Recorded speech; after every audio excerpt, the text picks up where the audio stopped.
ne canım takatım kalmadı.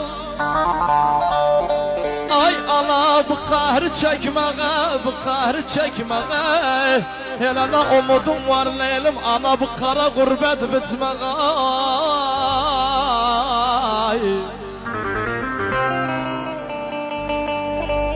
Hele valla ana bir gidecek yerimiz kalmadı, gidek üst çevirmeye. Ay ana garibem dönerin vatana beni, vay beni oy.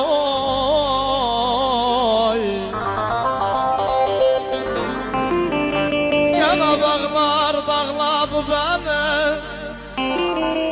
gene gören ağladır beni.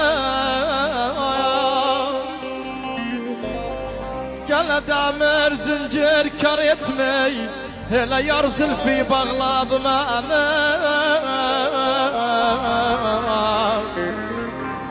Hele demir zincir kar etmey, yar zülfü bağladı beni. Ah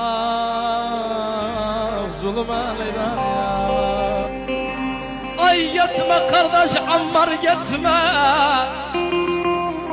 koy yüzü göreyim, kah yüzü göreyim. El yanaklar yanayım kardeş, ben de kurban olayım.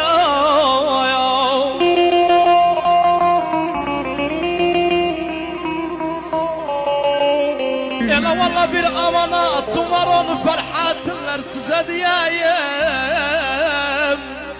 Ne sen ben unut neyim, ne de ben seni zulüm ben seni. Gene düz yola,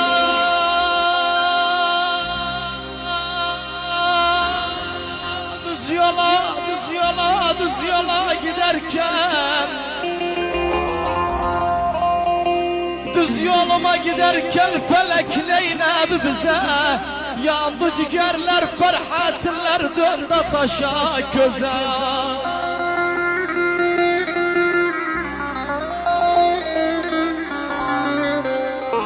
Ele valla ana işimiz kaldı, işimiz kaldı yar varmağa.